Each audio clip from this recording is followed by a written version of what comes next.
Recuerden colocar los audífonos en silencio, por favor.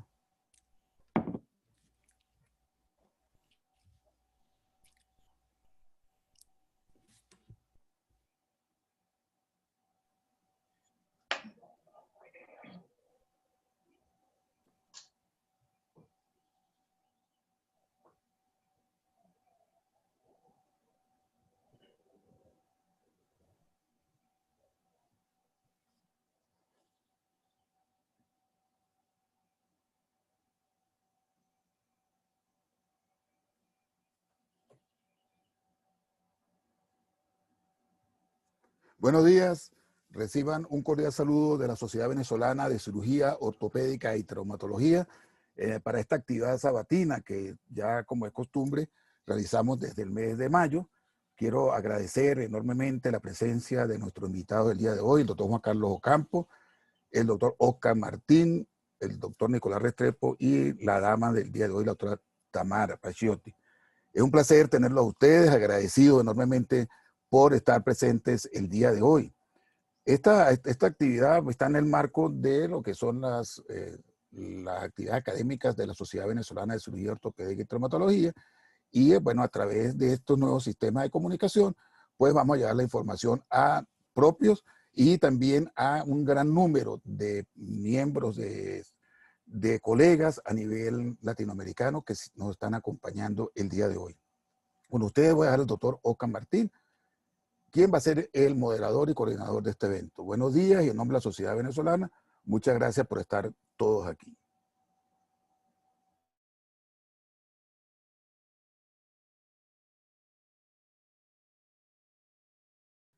Buenos días. Bueno, de verdad, en primer lugar, gracias, Reni, presidente de la Sociedad de Traumatología y Ortopedia, por la invitación, por darnos esta oportunidad de realmente como yo siempre digo, de disfrutar de estos eventos, de compartir y de alguna manera, por supuesto, enriquecernos cada vez más. En primer lugar, le doy de verdad las gracias al doctor Juan Carlos Ocampo por su muy amable aceptación de nuestra invitación. Y bueno, a los restantes participantes que además de ser, somos compañeros de trabajo, trabajamos en la clínica de preservación de cadera del Hospital Ortopédico Infantil. Y bueno, de alguna manera, cuando sé que el tema y lo sigue siendo de alguna forma, bueno, manejar algunos conceptos actuales y de esa manera compartir y discutir sobre el tema. La mañana vamos a estar contados por fundamentalmente 3 charlas y un periodo de preguntas y respuestas, como suele ser las actividades de la Sociedad de Traumatología y Ortopedia. Y en primer lugar, vamos a tener de expositora a la doctora Tamara Pacciotti, que se encuentra, por cierto, fuera del país, está en Italia. Entonces tenemos también un invitado nacional e internacional aquí. Tamara nos va a hablar de la parte de PERTE, fisiopatología. Posteriormente, el doctor Nicolás Garcés, no el doctor Nicolás Restrepo, el doctor Nicolás Garcés nos va a hablar de clasificaciones, para qué. Y posteriormente Juan Carlos nos va a tocar la parte de tratamiento de PERTE, que ahí es donde realmente es controversial, y por eso lo escogimos a él, porque queremos ver también, o sea, otras experiencias y ver cómo lo manejamos. Entonces, bueno, le paso la palabra a Tamara para que entonces comience la exposición. Bueno, muchísimas gracias por la invitación, de verdad. Muy agradecida con el doctor Cárdenas por la invitación a este webinar, que ya prácticamente se ha convertido en nuestras reuniones, ¿no? Vamos a decirlo de alguna manera, en nuestras acostumbradas reuniones desde que comenzó esta pandemia, a hacer unas reuniones virtuales, vamos a decir así. Y bueno, por supuesto, agradecer al doctor Martín, mi jefe y al doctor Nicolás Garcés, que se encuentran en Venezuela. Bueno, por situaciones que ya algunos conocerán, no me encuentro en el país, pero bueno, desde acá les mando muy buenos días a todos, gracias. Y vamos a hablar de un tema de verdad que es interesante porque ya ha tenido más de 100 años de estudios. Déjenme compartirles pantalla. A ver, a ver, a ver. Me dicen si se ve, por favor. ¿Se ve la pantalla? Perfecto, doctora, perfecto. Perfecto. Ok, genial. Bueno, entonces, terminando de verdad de agradecerles a todos por la invitación. Aquí me sale algo, compartir pantalla, muy bien. Ok, bien. Entonces, como les estaba comentando, la enfermedad de Leckalve-Perthes es una patología que tiene ya más de 100 años de estudios, en donde prácticamente ha sido controversial el tema, porque no se ha dado a tener, o sea, no se ha especificado cuál es la etiología exacta de esta patología. Entonces, bueno, vamos a hablar brevemente de lo que sería la enfermedad de Leckalve-Perthes, que no es más que una necrosis avascular de la epífisis femoral capital, ¿okay? Caracterizado por una hipertrofia cartilaginosa y está integrada dentro de lo que sería la parte de la osteocondritis. ¿Okay? ¿Qué es lo que pasa con esta enfermedad? La necrosis avascular que se produce en la enfermedad de Perthes es autolimitada y autorresolutiva. Es lo que va a diferenciarla de los otros tipos de necrosis avasculares. ¿Okay? Es decir, va a haber una lesión vascular a nivel de lo que sería la epífisis femoral y después automáticamente, ya lo hablaremos más adelante, del motivo o el por qué se vuelve otra vez a regenerar la vascularidad a nivel de lo que sería la epífisis femoral. Brevemente, el recuento histórico, un recuento histórico de lo que es la patología. Esta fue descrita ya en el 1909 por lo que sería Walderstone, más como él describe este tipo de patología o este tipo de trastorno a nivel de la cadera asociada a una tuberculosis, prácticamente los estudios que él había hecho en ese momento no fueron tomados en cuenta. Posteriormente, en Estados Unidos, Francia y Alemania, aproximadamente en tiempos similares, se fueron estudiando y se dieron cuenta que esta patología no estaba asociada a la tuberculosis, sino a una necrosis avascular que ya hoy en el 2020 todavía no tenemos una causa específica. ¿Ok? Entonces, es una patología que se presenta predominantemente en el sexo masculino en una relación de 4:1, una edad entre los 4 y los 8 años de edad que se puede ampliar actualmente, con conceptos actuales se puede ampliar entre los 2 y los 12 años de edad. La bilateralidad, es decir, cuando se presenta en las dos caderas, o sea, tanto en la derecha como en la izquierda, es aproximadamente un 10%, y ya esto se toma como un al pronóstico, al igual que cuando se presenta en el sexo masculino y cuando se presenta en una edad avanzada. ¿Okay? ¿Cómo aparece esta enfermedad? Esta enfermedad la vamos a ver caracterizada por un dolor a nivel de la cadera, con una marcha con cojera. Este dolor de la cadera puede tener un periodo de acalmia, como puede tener periodos de exacerbación, y a su vez va a tener, a medida que va avanzando la patología, va presentando limitación a nivel de los rangos articulares. ¿Okay? Ahora bien, como ya les había comentado, la etiología es prácticamente desconocida, o vamos a decir que la tenemos como idiopática, ¿ok? Pero ya se sabe que lo que sería la causa principal son las causas vasculares. Hay una lesión vascular que es lo que conlleva a que le demos el nombre de necrosis avascular, ¿ok? Entonces, existen ciertas teorías. Tenemos la clásica en donde nos hablan de que una hipótesis 1, donde la sinovitis es la causa de esta necrosis avascular, es decir, episodios o periodos o procesos de sinovitis a repetición me van a producir una oclusión de estos vasos y como consecuencia lo que sería la necrosis avascular.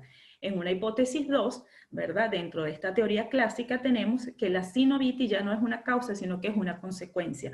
Hay una causa, hay una necrosis y esto nos conlleva a que tengamos una sinovitis, es decir, el dolor de cadera, la inflamación a nivel de la sinovia, entonces nos va a producir lo que sería la patología.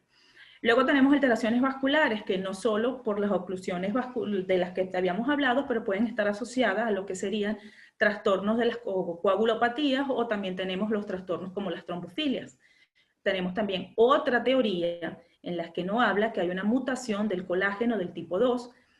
Otra teoría aún, ¿verdad? Que son, como les digo, son teorías, son estudios que se están realizando en donde hay una actividad anormal del factor trófico que es muy similar a la que vamos a tener en la insulina tipo 1, y vamos a tener también otra teoría en donde nos dice que hay un aumento discreto de la tiroxina y por lo tanto tenemos alteraciones tiroideas que nos pueden producir esta necrosis avascular o esta enfermedad.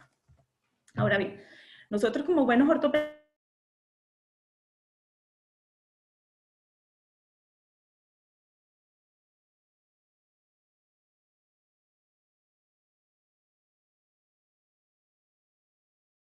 estudios recientes, vamos a ponernos, con quien dice, en la cabeza de que ya no es una enfermedad o no es un proceso mecánico. Tenemos que empezar a ver la enfermedad como una enfermedad biológica, ¿ok? En donde la falta del aporte vascular de la epífisis es lo que deberíamos empezar a tratar.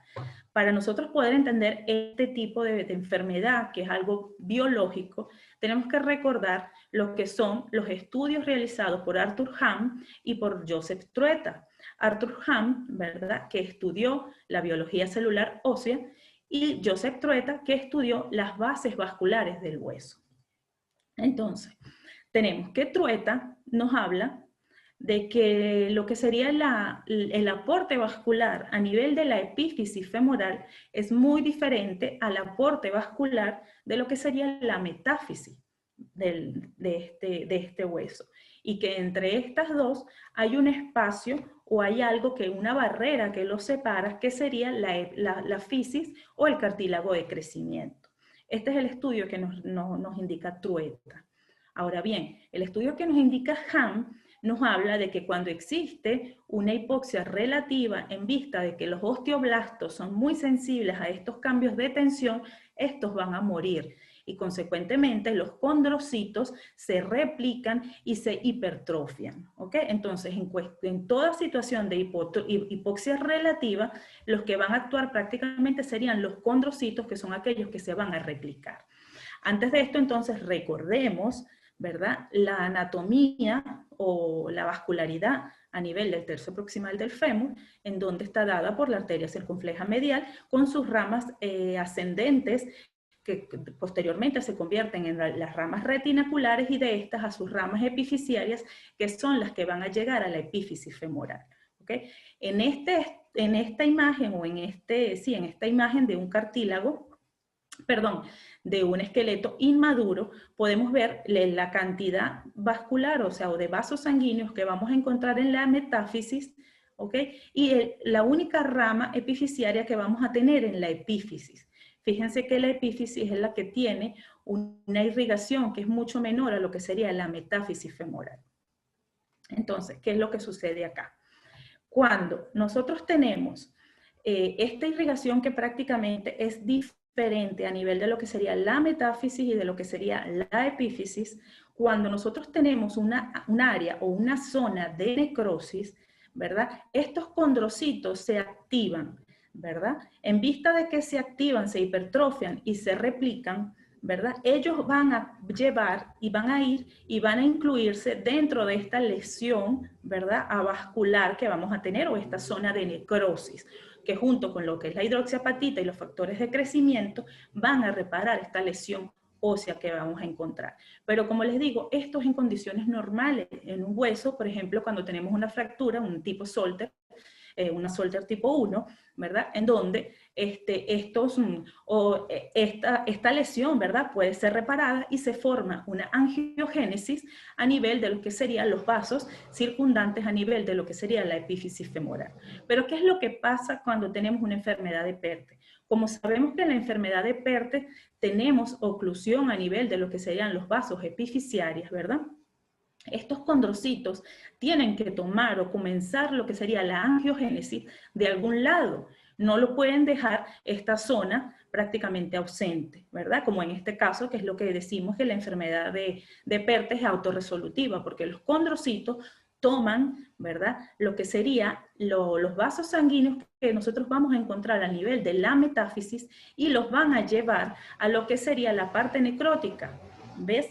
A la parte necrótica de lo que sería la epífisis femoral. Pero ¿qué es lo que pasa? Que este traslado, vamos a decir así, de lo que sería la parte de la metáfisis a la parte de lo que sería la epífisis femoral, va a pasar, ¿no? Estos vasos sanguíneos van a ser trasladados por medio de lo que sería el cartílago de crecimiento o la fisis, de la cabeza femoral. Entonces ahí se van a comenzar a formar lo que es la barra, una barra fisiaria, lo que va a hacer una lesión a nivel de lo que sería el crecimiento de este hueso. Y por ahí es que nosotros vamos a empezar a tener las deformidades de una coxa magna o una coxa plana o sobre todo una coxa brevis, porque el cartílago de crecimiento a nivel de la fisis se detiene por estas barras fisiarias que vamos a tener. Entonces, a nosotros, bueno, digo yo por decir los condrocitos, en lo que los condrocitos comienzan a trasladar, vamos a decir, o a formar la angiogénesis a nivel de la metáfisis hacia la zona de necrosis, entonces vuelve otra vez esta zona a regenerarse y a volver a tener el aporte vascular. ¿Okay? Entonces, esto es lo que pasa prácticamente en una enfermedad de Perthes, por eso es que se dice que es autorresolutiva. Fíjense en esta imagen que nosotros podemos ver, donde tenemos un área de necrosis avascular, que es esta blanca, no sé si la logran ver, la que está indicada con una flecha amarilla, ¿verdad? Tenemos también lo que es la parte, esta parte superior sería la epífisis, y esta línea negra que nosotros vemos por acá abajo, que sería la fisis. Y aquí podemos ver, fíjense en este corte anatómico, cómo hay una línea que pasa de lo que sería la metáfisis, una línea blanca, hacia lo que sería la epífisis. Eso es lo que es la barra, una barra fisiaria, que es la que va a lesionar el cartílago de crecimiento. Entonces, bueno, todo esto ¿de qué nos va a servir? Bueno, nos sirve porque Walderstone posteriormente se reivindica en vista de que su teoría, vamos a decirlo de esa manera, su teoría no fue la más aceptada, en la que la necrosis era a causa de una tuberculosis, ¿verdad? Que en esa época había mucha incidencia de la misma. Él entonces empieza a hacer estudios en donde describe esta patología en estadios o en etapas, ¿bien? Ahora bien, anteriormente se decía que se comenzaba con la etapa de sinovitis. Hoy estudios demuestran que la primera etapa es lo que sería la necrosis. Empezamos con una necrosis que va de 1 a 3 semanas, con su consecuente fractura subcondral. Se mantiene, ¿verdad? Lo que sería el cartílago de la cabeza femoral se mantiene intacto y vemos cómo en esta fractura subcondral va a haber un aplastamiento o una fractura, vamos a ver, propiamente como la palabra lo indica, por debajo de este cartílago.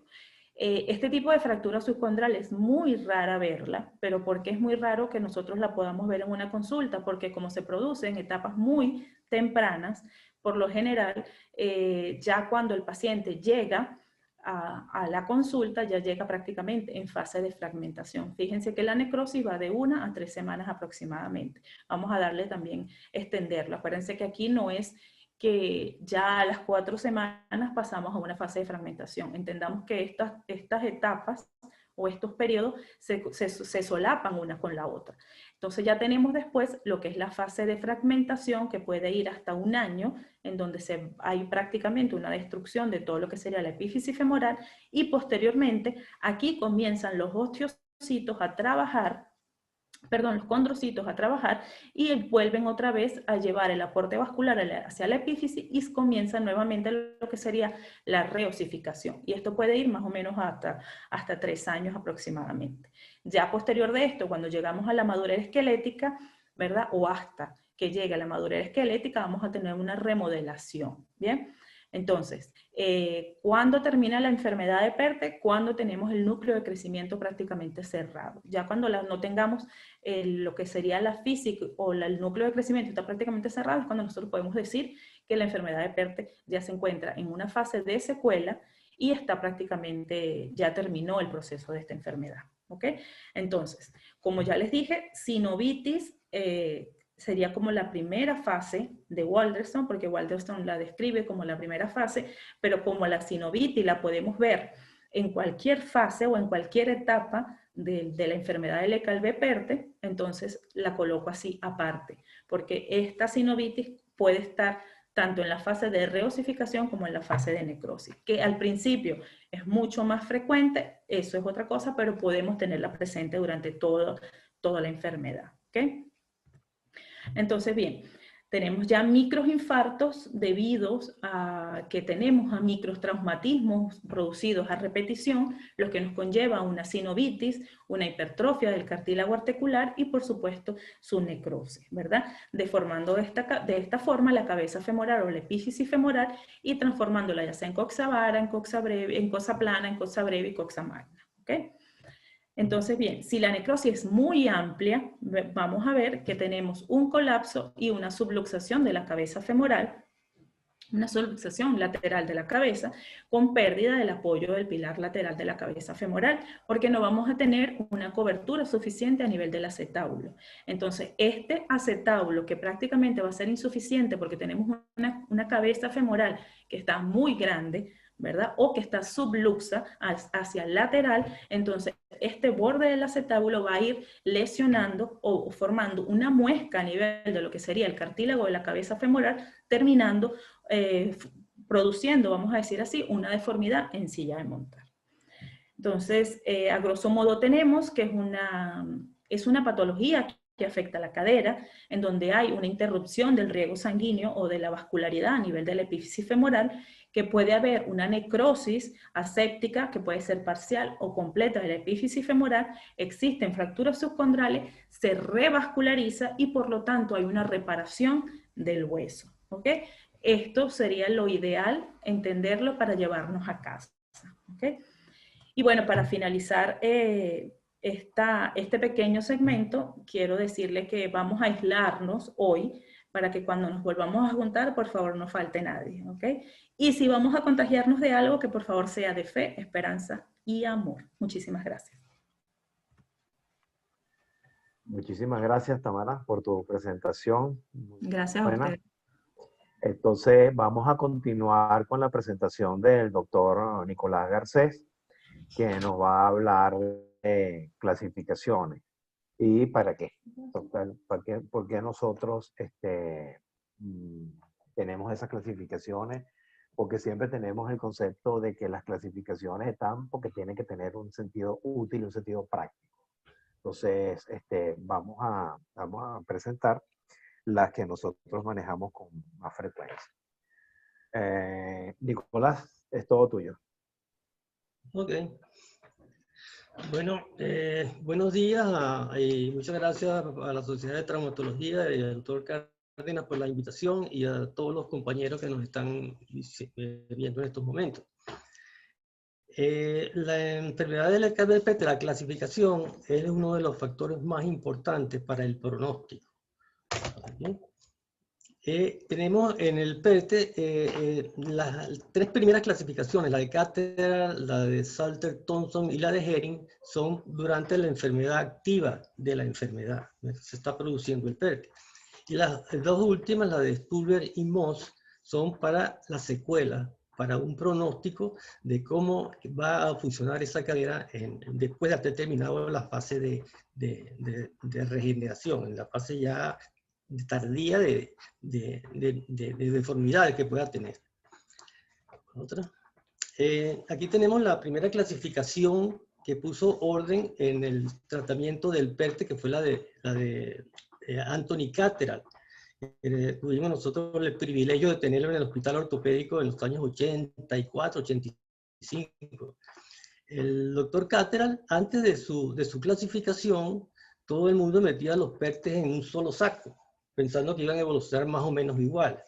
Él utilizó 100 casos dejados a evolución natural, porque es la única manera de saber cómo evoluciona una patología sin tratamiento. Si no, no hay comparación. No se sabe si el tratamiento es bueno o malo, si no se sabe cómo es la evolución natural de la enfermedad. Él utilizó 100 casos y ahí fue que pudo diseñar su clasificación, y aparte de eso diseñó también los signos de buen pronóstico y de mal pronóstico que vamos a ver un poco más adelante. Él dividió la epífisis en 4 zonas, de acuerdo a la lesión. Un 25% del tipo 1, 50% del tipo 2, 75% el porcentaje de lesión de la epífisis, y el tipo 4, toda la epífisis. Los tipos 1 y 2 los considera de buen pronóstico y los 3 y 4 de mal pronóstico. Aquí tenemos el tipo 1, el tipo 2, el tipo 3 y el tipo 4. Él utiliza las dos clasificaciones en realidad, pero la clasificación la hace fundamentalmente en la proyección de Lowenstein o lateral. Okay. Bueno, ahorita, ¿qué pasó aquí? Esta es la clasificación de Salter y Thompson. La clasificación de Salter, bueno, perdón para la clasificación de Cattell, que es considerada como tardía, porque el hecho se hace, para que sea confiable la clasificación de Cattell, igual que la de Hering, se hace en la etapa de fragmentación. Y la fase de fragmentación es una etapa tardía, donde ya hay deformidad. Y el objetivo del tratamiento es evitar la deformidad. Entonces se hace tardía, y por esta razón tiene esa parte mala, podemos decirlo así. Pues. La clasificación de Salter y Thompson la diseñó Salter en el año 84. Él se basó en la fractura subcondral que aparece como un temprana, antes inclusive que la necrosis. Pero tiene la desventaja de que desaparece también muy pronto, desaparece alrededor del mes. Entonces, por esta razón no la vemos la mayoría de los observadores. Salter ve en un 60 y pico %, observadores Cattell la ve en un 30%, nosotros la vemos en menos todavía, un 15% será, porque los pacientes generalmente nos llegan un poco tardío, y hasta, como le dije, esta fractura desaparece. Esta fractura subcondral fue vista por primera vez por Wallström y la denominó el signo de la semiluna. Después, posteriormente, Caffey la identificó y la puso popular como fractura subcondral. Y Salter y Thompson la utilizaron para su clasificación, que en realidad es la más temprana que tenemos antes de que se deforme la cabeza femoral, pero con ese problema, esa desventaja de que desaparece muy pronto en la evolución de la fase de la enfermedad. Aquí tenemos una radiografía AP y una axial, donde vemos que a veces, fíjese cómo varía, de acuerdo a la proyección, la fractura. Si usted la ve en AP, la ve como un PERTE central. Por eso Cattell hace su clasificación en la lateral, y ese central, al darle rotación y corregir la anteversión o la retroversión, la pone donde es. El PERTE normalmente comienza por la parte anterior, superior y externa de la epífisis. Yo particularmente no he visto ningún PERTE que comience de la parte medial hacia la parte lateral. Aquí vemos la fractura subcondral, que es la que sería lo más precoz que uno puede diagnosticar un PERTES. Debajo de esa fractura subcondral es que viene la necrosis y posteriormente la fragmentación. Así que, desgraciadamente, esta fracturita la vemos en muy pocos casos, pero sería la clasificación más precoz que podríamos tener. Sturber. Perdón, Hering. La clasificación de Hering también tiene el mismo problema de la de Cattell, que es tardía porque se hace, para que sea confiable, se hace en la fase de fragmentación. Hering divide la epífisis en 3 pilares, hipotéticamente, utiliza el pilar lateral como base para su clasificación. Él tiene 3 tipos, A, B, C y BC. El grupo A no hay colapso de la epífisis, del pilar lateral. Está sano. Puede haber una rarefacción, pero no hay colapso. El grupo B tiene un colapso menor del 50%. Y el C tiene un colapso mayor del 50%. El BC es hasta un 50%, pero hay aparte un adelgazamiento de ese pilar lateral en 2 o 3 milímetros. Aquí está la división que hace Hein. Ahí esta es la división de las 3 columnas. El pilar lateral considera un 33% de la superficie de la epífisis. El pilar medial lo considera un 50% y el pilar interno o medial de un 20%. La siguiente, ahí vemos que en el grupo A no hay colapso de la epífisis, en el grupo B hay menos de un 50% y en el C hay más de un 50%. Ahora, las clasificaciones de pronóstico para ver qué va a pasar con estas caderas al final de la maduración esquelética, y se hacen cuando vio la doctora Tamara, después que hayan cerrado los platos de crecimiento, nos da una idea de cuánto tiempo va a durar esa cadera de pronóstico, cuánto antes de llegar a una artroplastia.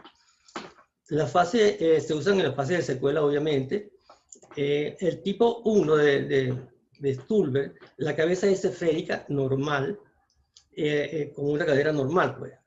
El tipo 2 tiene una cabeza también redonda, pero hay un aumento, hay un ascenso del trocante y la cabeza y un cuello corto. La tipo 3 es tipo ovoide, pero hay congruencia con el acetauro. El tipo 4 es plana, ya hay una extrusión importante. Y el tipo 5 hay una incongruencia incongruente entre cabeza femoral y acetauro. Y estos son los porcentajes que se dicen, pero de la artrosis que va a tener en edad temprana. Mohs lo que utiliza, Stulberg utiliza la deformidad de la cabeza femoral y la del acetauro. Mohs es la primera que teníamos unas plantillas que las poníamos en el centro de la cabeza y de acuerdo a lo que salía de las esferas, si salía más de 1 milímetro era de buen pronóstico, de 1 a 2 milímetros era regular, y más de 3 milímetros si salía de la esfera de semicírculo era de malos resultados. Los factores pronósticos. Los factores pronósticos, los clínicos, tenemos la aparición de los síntomas. Si los que tienen menos de 5 años, estos pacientes generalmente tienen un buen pronóstico. El sexo, bueno, puedo decirle también que los factores más importantes de pronóstico son la edad y el grado de lesión de la epífisis. Esos son los que más nos hablan del buen pronóstico, del mal pronóstico. El sexo, las niñas supuestamente tienen mal pronóstico por el hecho que ellas tienen un hueso inmaduro. Maduro, muy maduro. Y un hueso, entre más maduro sea, y me perdonan la palabra, menos poder de remodelación tiene. Aparte, las niñas, la mayoría, las hembras, caen en los grupos de mal pronóstico, de 4 de Cathedral y el C de Hering. La fase de la enfermedad al inicio del tratamiento, obviamente, es un factor de pronóstico. Si comienza a hacer el tratamiento en una fase temprana, el pronóstico va a ser mejor. La movilidad de la cadera tiene mucho que ver. Tenemos en PERTE 2 tipos de movilidades. La que es por la sinovitis, que causa una limitación de la movilidad, y que muchas veces las madres nos dicen, nos traen el muchacho y en una semana tiene mala movilidad y la otra semana o 2 semanas nos trae ya tiene buena movilidad, y eso se debe a que recuerden que el PERTE son sinovitis a repetición, y entonces cada etapa de sinovitis hay dolor, y por lo tanto son limitaciones de la movilidad de la cadera antálgicas. A nosotros nos ha pasado muchas veces que llevamos con un niño, porque la movilidad es una cosa que uno tiene que mantener como primer principio en el PERTE, mantener la movilidad para que haya una mejor remodelación. Nos ha sucedido muchas veces que llevamos niños para hacer una liberación de parte blanda, y resulta que cuando lo llevamos a pabellón y lo anestesia, pues ya se acabó, hay movilidad normal 100%, porque era una movilidad, una inmovilidad antálgica. Entonces hay que tener cuidado de examinar a estos pacientes en el sentido. La otra movilidad es la que viene en bisagra, que es por deformidad de la cabeza. Cuando hay una cabeza plana, ya hay la limitación de la movilidad, sobre todo la rotación interna y la abducción. Entonces, esta movilidad de última, cuando es por este tipo de cadera, ya es por deformidad de la cabeza femoral. Y otro factor pronóstico son los grados de extrusión de las clasificaciones. Pues. Los signos radiológicos de mal pronóstico son descritos precisamente por el doctor Cátera, que cuando hizo su clasificación, son las clasificaciones. Todos estos signos nos reflejan una deformidad de la cabeza femoral. Las clasificaciones laterales se explican porque como estamos en la etapa de fragmentación, un pedazo de la epífisis al fragmentarse se va hacia afuera y deja en la parte donde se desprendió una zona en V de descalcificación, que ese sería el signo de Gage. Pero signo de Gage y calcificaciones laterales prácticamente es lo mismo. La subluxación epifisaria es la más importante que nos habla de deformidad. Y los quistes metafisarios nos hablan también de lesiones del plato de crecimiento. Por eso el plato de crecimiento se cierra antes precozmente y queda una coxavara y plana, magna. La horizontalización de la fisis nos habla de una cadera plana. Es otro signo de mal pronóstico. Y los otros signos de mal pronóstico son los de las clasificaciones que tenemos, las de Cátera, Hering y Sauter-Thompson. Aquí tenemos entonces una calcificación lateral. Aquí tenemos una luxación epifisaria. Aquí hay una luxación, quiste metafisario, epífisis plana. Otro. El quiste metafisario, subluxación, descalcificación, signo de Gage, otra descalcificación que, como dijimos, tiene mucha relación con las calcificaciones. Horizontalización de la fisis.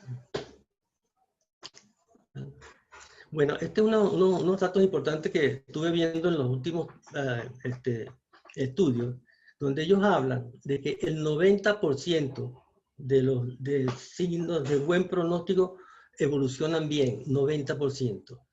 Y cuando uno diagnostica un 90% de mal pronóstico, perdón, cuando uno diagnostica un mal pronóstico, el 90% evolucionan mal. Ahora, hay un 10% restante que puede evolucionar bien o no, y va a depender de unos factores que no conocemos o de la mala interpretación de los observadores, que unos ven un tipo y otros ven otro tipo. Pues. Aparte de ello, deben haber factores que intervienen en la evolución natural de la enfermedad que no conocemos. El 60% de los pacientes con PERTES no requieren tratamiento más que observación y tratamiento sintomático. El tratamiento está basado entonces en los signos radiológicos de buen pronóstico o de mal pronóstico que encontremos. A veces hay casos que son un poco que se mezclan uno con otro. Por ejemplo, una niña que teníamos de cátedra A o B evolucionó mal porque tenía 11 años y ese es un muy mal pronóstico. Como dije, los signos que más varían en el pronóstico, los factores, son la edad del paciente y el grado de lesión de la epífisis. Bueno, hasta aquí nos traba el río. Muchas gracias por tu atención. Bueno, muy bien, Nicolás, excelente. Realmente, nosotros tenemos un matrimonio profesional de 30 años que ha durado porque no dormimos juntos, si no, de nosotros no duraba. Bueno, ahora vamos a seguir con la conferencia del doctor Carlos Ocampo. Carlos, tú realmente te dejamos la parte de tratamiento para que realmente podamos compartir visiones, o sea, diferentes a lo que nosotros hacemos, que tú nos enseñes y a lo mejor nosotros hasta te podamos compartir experiencias. Entonces, es todo tuyo, Juan Carlos, de verdad, y 1.000.000 de gracias, otra vez. Gracias por la invitación. ¿Me están escuchando? Sí, doctor. Perfectamente. Se ve perfecto. Sí, sí, se escucha perfecto, sí. Gracias. Para mí es un honor de verdad compartir con los maestros de mi maestro. Le mando un saludo grandísimo a Miguel Galván desde Santiago y vamos a hablar un poco sobre el tratamiento de la enfermedad de Pertes. Estos son más o menos los puntos que vamos a tratar. Vamos a hablar algo de clasificaciones, algo muy puntual, determinantes del tratamiento. Vamos a hablar del término de contención y férulas, qué hacer según la edad, recomendaciones, preguntas puntuales, planeamiento, procedimientos y qué hacemos al día de hoy. Esto en aproximadamente 20 minutos. Vamos a ver si lo logramos. Como ya lo nombraron anteriormente, la enfermedad de Pertes es una enfermedad autolimitada. Esta imagen que les quiero mostrar es para decirles que casi todas las clasificaciones, y lo vamos a ver a medida que las vamos pasando, tienen hasta 4, son numeradas hasta 4. Es el caso de los cambios a nivel patológico, como vemos acá. Es el caso de la clasificación de Waldenstrom, también está teniendo 4 ítems, la clasificación de Catterall y la clasificación de Herring, perdón, y la clasificación de Catterall. Aquí vemos que no debemos tener en cuenta que la enfermedad de Pertes no solamente puede ser vista desde el punto tal teniendo un diagnóstico diferencial de necrosis avascular, como es la enfermedad de células falciformes. Las displasias epifisiarias múltiples también son otro tipo de diagnóstico, y síndromes como la osteocondromatosis que pueden ser diagnósticos diferenciales. La única clasificación de todas que va hasta 5 es la clasificación de Stulberg, para tenerlo en cuenta y como memotecnia. Entonces, ¿qué tenemos para el tratamiento? Tenemos 2 clasificaciones que son la de Catterall y la de Herring. Principalmente vamos a utilizar la clasificación de Herring dentro de nuestra presentación. Dentro de los determinantes tenemos 2. Uno va a ser la edad, pero debemos tener en cuenta que la edad no la podemos limitar porque ella va a seguir su temporalidad en el tiempo. Ella va a seguir corriendo. Entonces, con ella no vamos a contar en este momento. Y debemos tener en cuenta la contención. El término de contención fue descrito desde los años 60 por el doctor Harrison por algo que él denominaba el molde de gelatina, que es donde el techo va a tener la forma de la cabeza, como vemos en esta imagen, y vemos cómo va a existir ese aplanamiento a través del techo y la forma cónica que tenemos de la cabeza después de un tiempo. Aquí al lado izquierdo va a aparecer una imagen en verde y vamos a ver que tenemos cambios no solamente a nivel de la epífisis femoral, de la metáfisis femoral, del acetábulo, del espacio articular y de la relación entre el fémur y el acetábulo. Y hay que tener en cuenta 2 cosas muy puntuales. La primera es que estos cambios no se desarrollan en todos los niños y que más se pueden modificar cambios si se realiza un tratamiento temprano.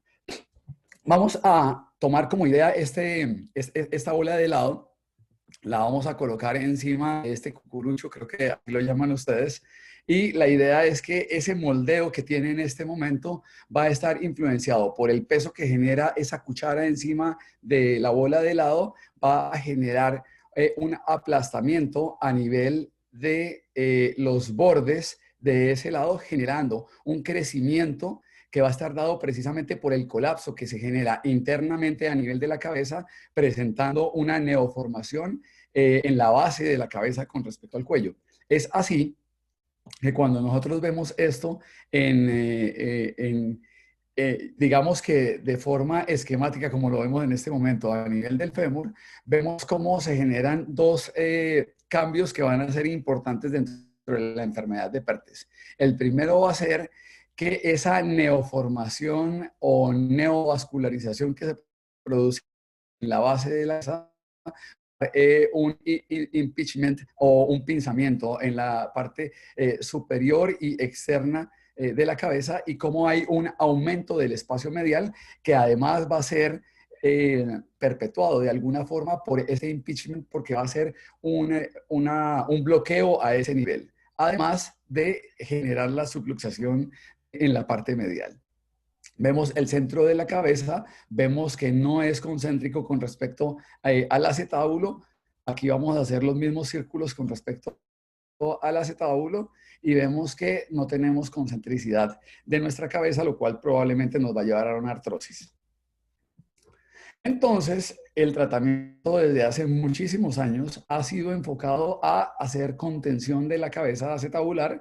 El doctor Parker en los años, antes de los años 60, muestra y describe los yesos de Petri, donde, si ustedes se dan cuenta, tenemos estas muletas adelante y atrás, además un bloqueo que lo vemos acá en la siguiente foto de la mitad, al piso para que el niño no se resbalara, y posteriormente cómo se han ido modificando estas férulas al punto tal en el cual logramos una flexión de la rodilla, una reducción interna, pero el grupo del Scottish Rite estudia todos estos cambios y se da cuenta que esta posición fuera de no funcional hace y genera una férula como es la férula de Atlanta, que es la que vemos acá en las dos imágenes de la derecha, donde podemos ver cómo el niño tiene algo más de funcionalidad. Sin embargo, el resultado aparentemente es el mismo con todas las férulas. Entonces,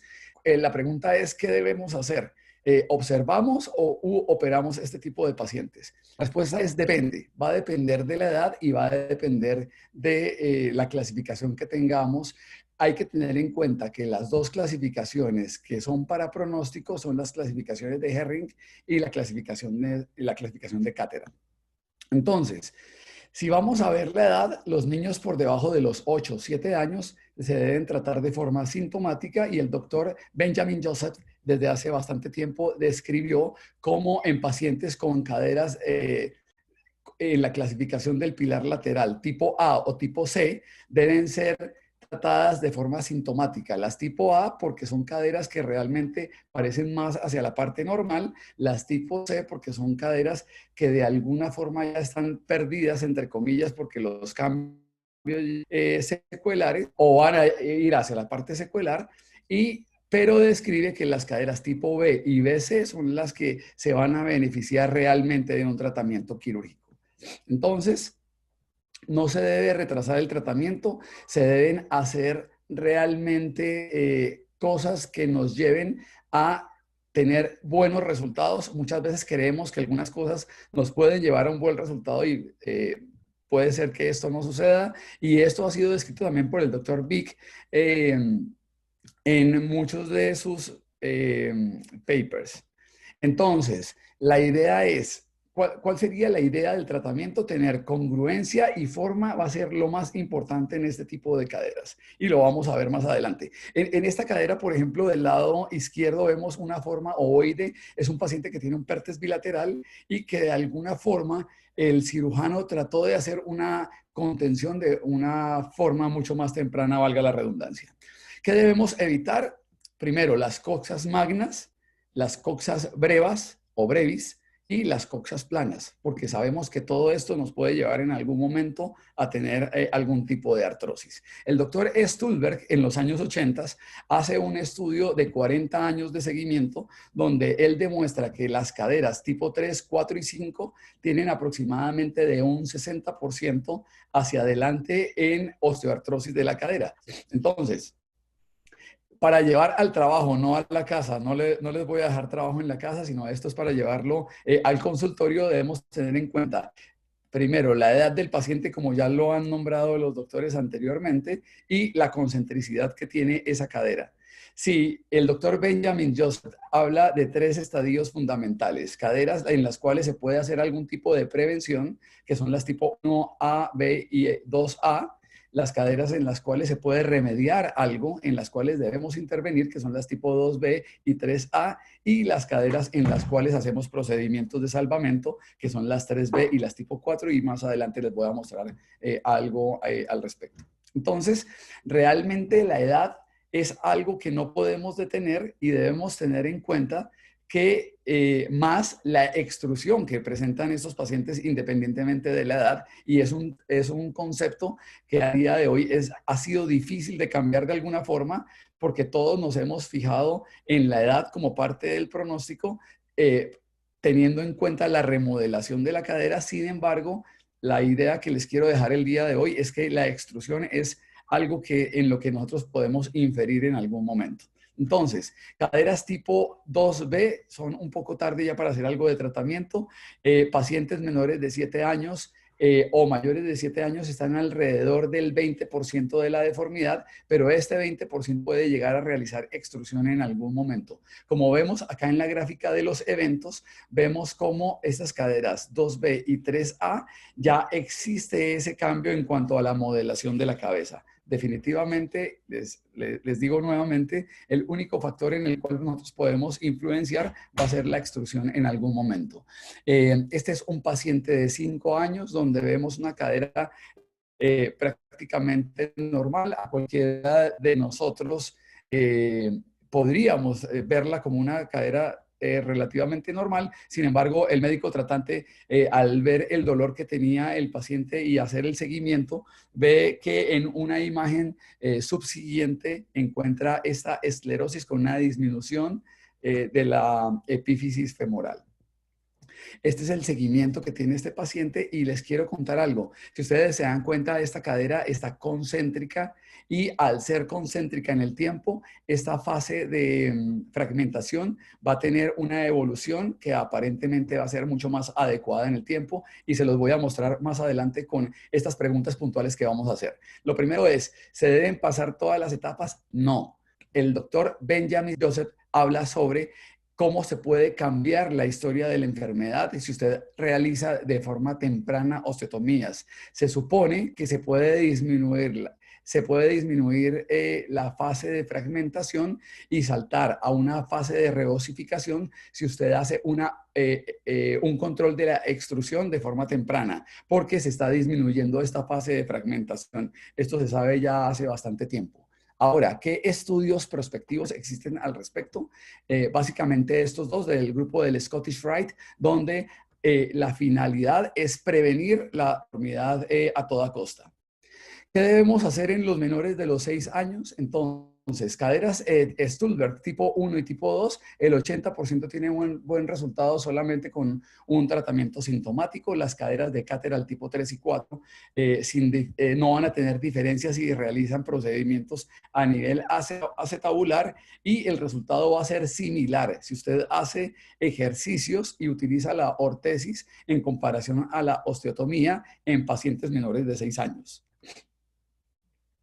¿Qué probabilidad tenemos de tener buenos resultados? Entonces, como ya les decía, las caderas tipo B en pacientes menores de 6 años definitivamente tienen mejores resultados que las caderas tipo C.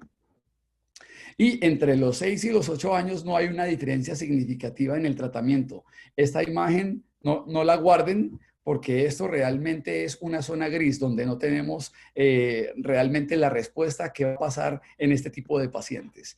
En mayores de 8 años tampoco hay diferencia significativa, pero hemos visto que las caderas con pilares laterales tipo B y tipo BC, que son llevados a cirugías tempranas, tienen una mejor respuesta en el tiempo.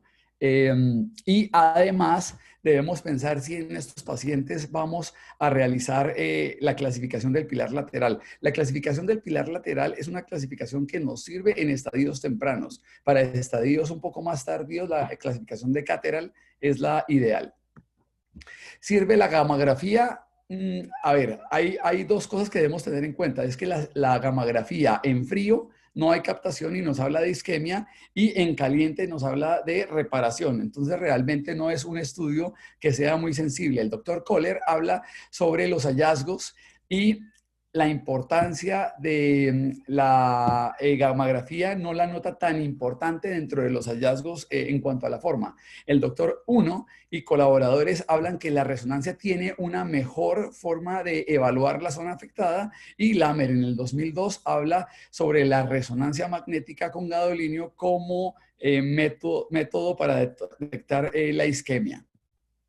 Entonces, la resonancia con contraste debe ser con contraste o sin contraste. En la imagen anterior había dado la respuesta. Sin embargo, este estudio del 2013 nos dice que efectivamente tener una imagen contrastada nos va a demostrar y nos va a delinear mucho mejor la zona de necrosis a nivel de la cabeza.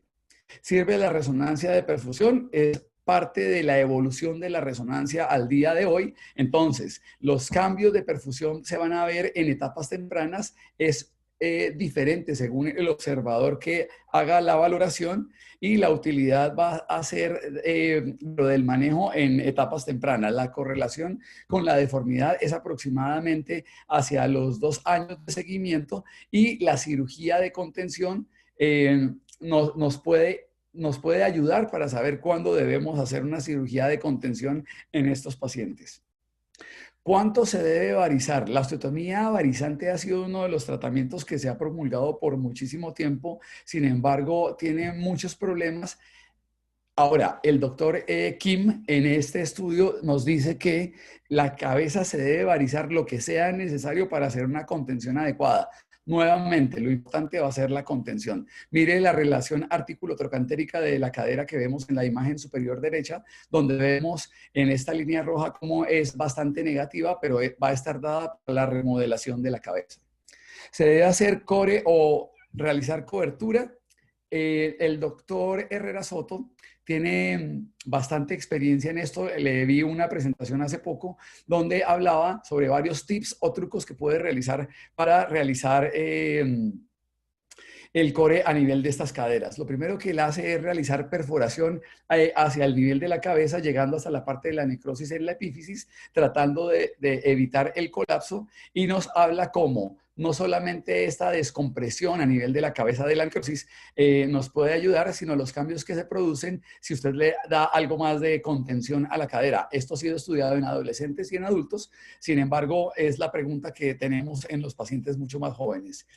Al hacer esta perforación vamos a remover algo de la necrosis a nivel de la epífisis, y definitivamente si damos algo de cobertura en el techo, vamos a tener o vamos a prevenir la migración de la cabeza. Esta imagen también es de la presentación de él. Vemos cómo él realiza, aquí en la imagen inferior vemos cómo introduce una cánula. Tiene una fresa a nivel de tulipán con la cual puede remover parte de esa necrosis a nivel de la cabeza, y realiza posteriormente un corte a nivel de la tabla ósea, haciendo un techo, dándole cobertura a la cabeza, como lo vemos en esta imagen. Ahora, ¿se usan bifosfonatos en la enfermedad de Perthes? Sí, la evidencia es tipo 4, se pueden utilizar orales, endovenosos o locales. Hace falta evidencia para hacer una recomendación con mayor potencia, por decirlo de alguna forma. Este es un estudio que se realizó en ratones. Acordémonos que los bifosfonatos son bloqueadores de la interleuquina 6, la cual es parte fundamental de del edema o de la respuesta inflamatoria a nivel local, y causa un efecto anabólico en el cartílago. ¿Qué más puedo hacer tardíamente? Realmente va a ser a la carta. Podemos corregir las deformidades, mejorar la cobertura, hacer osteotomías, distracciones con el fijador, como lo hace el doctor Najib Faisal. He visto un caso que él ha presentado, que le conozco, me imagino que debe tener mucha más experiencia al respecto, o artroplastias. También podemos realizar, cuando ya tenemos deformidades a nivel de la cabeza, descensos del trocánter, procedimientos como osteotomías varizantes, techos a nivel del acetábulo, u osteotomías reorientadoras, osteotomías valguizantes como en este paciente, y procedimientos más complejos como el que realiza el doctor Paley. Realmente nunca lo he realizado, me parece una técnica bastante compleja. Realmente no veo la facilidad de hacer este tipo de procedimientos, entonces es algo que se lo dejo a los más expertos. Dentro del planeamiento quirúrgico les quiero mostrar algo que estamos haciendo actualmente. Este es un paciente de 7 años. Si ustedes ven la cadera del lado izquierdo, vemos cómo hay algo ya de extrusión en esa cabeza. cuando hacemos una radiografía de Lowenstein, vemos cómo hay una cobertura completa a nivel de la cabeza, y en el TAC podemos ver estos hallazgos de fragmentación a nivel de la cabeza con los quistes a nivel de la metáfisis, que además son de mal pronóstico.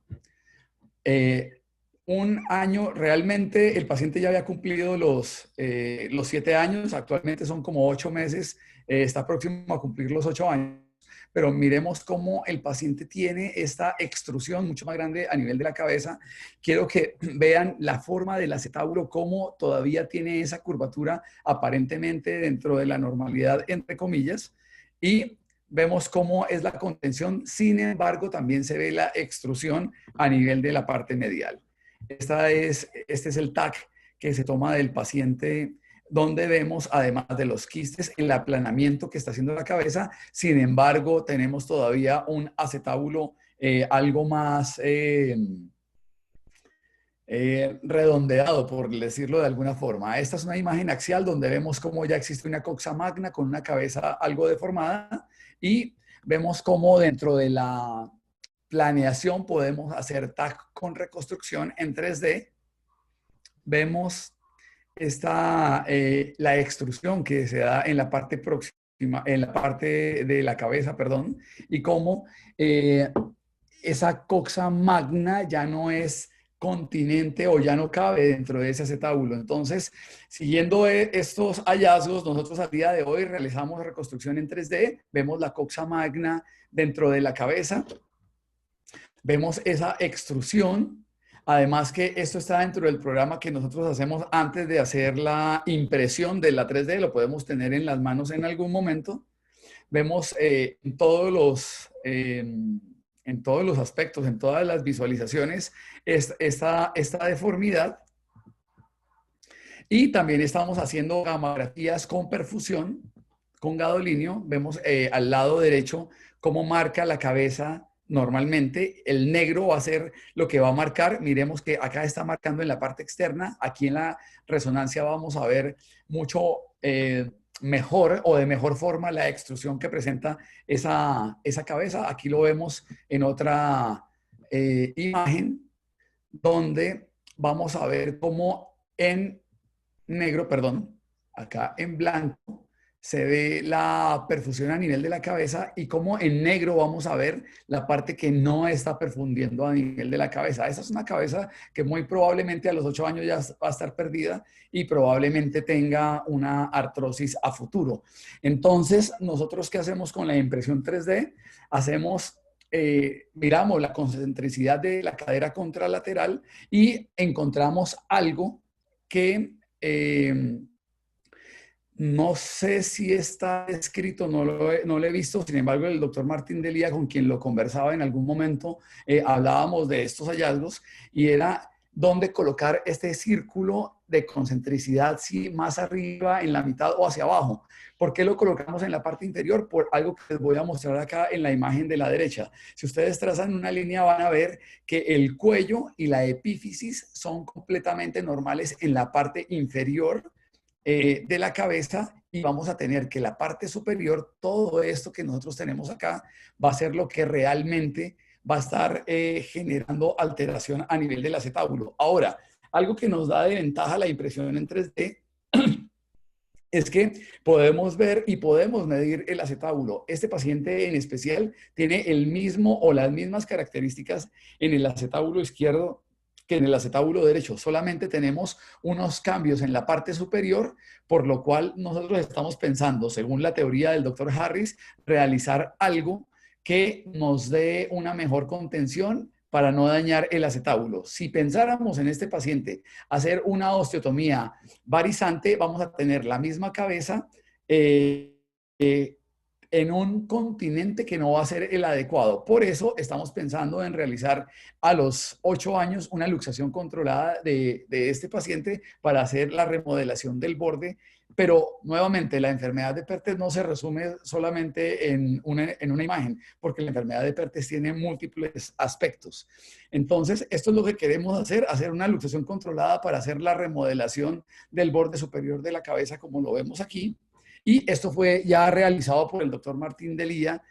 Hay pacientes con los cuales se ha realizado este procedimiento. No hay que tener miedo con el trocánter mayor, teniendo en cuenta que este puede ser incidido o atravesado como lo hacemos con los clavos cefalomedulares a partir de los 8 años aproximadamente. Estoy esperando que el paciente crezca un poco más para hacer esta remodelación o queilectomía a nivel de la parte superior del cuello con un descenso del trocánter mayor, aunque la relación artículo-trocantérica va a quedar mucho más positiva, nos va a dar una mayor estabilidad de la cabeza. Ya por último, quiero contarles este caso. Es un paciente reportado desde España en la revista Argentina, donde presenta un pertes recidivante. El paciente tuvo en el 2004 una enfermedad de pertes. Vemos toda la evolución de la enfermedad de pertes con la esclerosis, la remodelación, y en el 2007 vuelve a presentar esclerosis a nivel de la cabeza con una nueva aparición de la necrosis avascular con el desarrollo final que tenemos. Hay 11 casos reportados en la literatura, solamente era algo anecdótico que quería contarle. Muchísimas gracias a todos por la invitación. Para finalizar, tener en cuenta que el buen resultado va a estar en no retrasar el tratamiento, en la congruencia y la forma, que es lo más importante, y es algo que se ha visto durante los últimos años. Muchísimas gracias. Muy bien, excelente, Juan Carlos. De verdad, excelente punto de vista. Realmente me parece una excelente conferencia. Bueno, hay una cantidad de cosas que haces que nosotros lamentablemente no tenemos ese tipo de infraestructura para poderla hacer, como la reconstrucción 3D. Tampoco estamos haciendo todavía la resonancia con Galodini. Con respecto al tratamiento, yo definitivamente en PERTES, yo creo que el reto es el lograr determinar cuál PERTES es el que va a evolucionar mal y el cual no. Y eso lo deberíamos de hacer precisamente en las etapas muy tempranas. Yo diría que en la etapa de necrosis vascular, fragmentación temprana, que nos permita de alguna manera tener, o sea, un método que pudiera en ese momento darnos esa posibilidad. Creo que la resonancia con Galodinio es algo que va por ese camino, a ver si realmente pudiéramos tener, la experiencia que tenemos nosotros aquí es el tratamiento, el PERTES, que lo realizamos de forma tardía y realmente se nos convierte en todo un reto qué vamos a hacer con estos pacientes. Como tú dices, la edad es temprana, generalmente la mayoría de ellos evolucionan bien, pero el problema son esos PERTES, son niños grandes, después de los 8 años, 7, 8 años, con PERTES con un gran compromiso de la epífisis femoral. Entonces, evidentemente, o sea, ¿qué es lo que nosotros vamos a realizar? Realmente ya la osteocondroplastia yo la hago, o sea, particularmente, pero ya más, he tocado la epífisis más ya cuando está cerrada la epífisis, ya como una secuela tardía. No, realmente no lo he intentado hacer como eso que tú estás presentando en niños donde todavía tiene la placa de crecimiento abierta. Lo que estamos haciendo, voy a tratar de presentar un caso ahora, es hacerlo en el lado del acetábulo. Como tú bien dices, el acetábulo cambia de forma porque se está como adaptando a lo que está ocurriendo. Y cuando hay extrusión, ahí es donde está el gran problema. Entonces, generalmente lo que en esos casos estamos haciendo bueno, es aumentar el tamaño del acetábulo. Yo generalmente no hacemos albichel, sino que osteotomía de Chiari, y realmente creo que, bueno, es la manera de tratar de evitar, primero, que la secuela se progrese a una secuela sin poderle hacer nada al paciente, y por otra parte, evitar esa operación del doctor Paile, que realmente, mira, nosotros hacemos muchas alojaciones controladas, reposiciones epifisarias, curas de pinzamiento, pero eso de reducir la cabeza femoral sin comprometer la parte vascular y después reducirla y que no se luje, realmente me parece que es un procedimiento bien complejo. Nosotros no tenemos experiencia en ello y me parece que realmente es algo que hay que hacerlo con mucho cuidado, a pesar de que nosotros tenemos, como vuelvo a repetir, hacemos luxaciones controladas por muchas patologías dentro de la cadera. Yo no sé si vamos a ver la parte de las preguntas. O sea, luego, si quieres, yo quería hacer una pregunta, doctor Martín. No sé si se le puede hacer al doctor Ocando en este momento o si esperamos. Por favor, Tamara, sí, no hay ningún problema. Ok. Bueno, doctor Ocando, déjeme felicitarlo. De verdad, muy buena su exposición, muy buena la conferencia, de verdad. Qué gran orgullo que ustedes puedan contar con toda esa tecnología, sobre todo lo de los modelos 3D, la resonancia y todo eso para esos pacientes. Pero yo tengo una pregunta. ¿Ustedes esperan que el paciente tenga una coxa magna? ¿Ok? O sea, ustedes esperan que el paciente tenga una coxa magna para tratarlo, para hacer una remodelación con una luxación controlada. Es decir, no los tratan de primera instancia con otro tipo de osteotomía, ya sea osteotomía pélvica o osteotomías femorales. O o el caso que usted presentó es un caso, digamos que aislado. Dos cosas antes. La primera es que quité el video porque el internet está algo inestable y prefiero estar charlando con ustedes a que me estén viendo. Vale, vale. Contestando tu pregunta, te voy a contar varias cosas.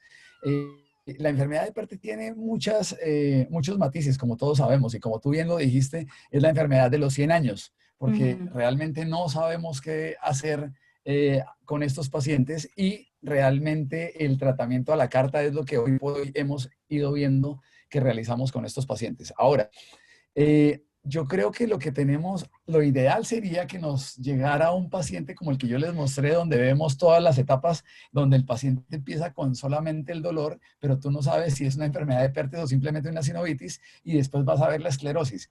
Yo creo que la presentación y la idea que les quería dejar era precisamente la contención como método de tratamiento en estos pacientes sin importar ni la edad, ni el, no puedo decir el estadio porque es que el estadio sí influye, pero sin importar la Sin edad la y etapa, sin, pudiéramos decir, sin importar la etapa en la que se encuentra la No patología. porque mira algo, Tamara, y es que la etapa, ya está descrito que en etapas más tardías definitivamente los tratamientos quirúrgicos van igual. Entonces, diría yo que sin importar la edad, el momento en el que tú lo identifiques, tratar de hacer algo de contención, pero apóyate de la clasificación para mirar si el paciente en teoría le va a ir bien o no. Afortunadamente, y viéndolo de forma retrospectiva, ya tenemos las clasificaciones y sabemos que si tenemos un tipo 2B o 3A de Joseph, o tenemos una cadera tipo B o tipo BC de Herring, son pacientes que deberíamos estar al día de hoy operando. ¿Cuántos pacientes de esas clasificaciones al día de hoy los seguimos observando? Esos pacientes van a terminar haciendo artrosis y deberíamos estar haciendo algo más tempranamente. Ahora, las osteotomías varisantes, que son Esa algo... justamente era la pregunta, o sea, o sea, ¿ustedes hacen algo antes para evitar Sí, que lleguen a esos como, estadios o esperan claro, justamente sí, que llegue a eso? claro, pero entonces por eso te hice todo el preludio que te estaba haciendo. Tengo yo que llegar a un paciente a identificarlo en una etapa tipo 3, tipo 2B o 3A para poder hacer o tratar de hacer algo. Al día de hoy, este paciente que te mostré está pendiente precisamente de lo que les dije, hacer una luxación controlada. Hay algo, hacer una luxación, perdón, el abordaje de luxación controlada para hacer una queilectomía, no la luxación. Si no requiero luxar la cadera, no la voy a luxar. Vale, vale, vale. O No sea, es, el no abordaje, o es sea, como quien necesario. dice la Pero, técnica, sin hacer la totalmente de innovación. acuerdo. claro, Ok, claro, totalmente. pero sí hacer la queilectomía, porque algo que nos Fíjate, dimos cuenta, Oscar, Ya cuéntame. vamos a sí, esperar si yo quieres, quería, ajá, hay que el doctor algo en lo Ocando que estoy termine la idea. totalmente de acuerdo contigo, Juan Carlos, es que definitivamente la contención tiene que ser hecha y es lo que hacia lo que uno va independientemente de la edad del paciente. O sea, yo sí que definitivamente esa extrusión y esa sobrecarga mecánica de la epífisis y esa deformidad en silla de montar, de alguna manera hay que tratar de corregirla, de tratar de que se produzca, que vaya. Doctor Creo que Martín, se le lo fue, perdimos. sí, se le fue la señal al doctor Martín. Ajá, volvió, doctor Martín, ya volvió. ¿Ahora sí? Sí, sí. Ya.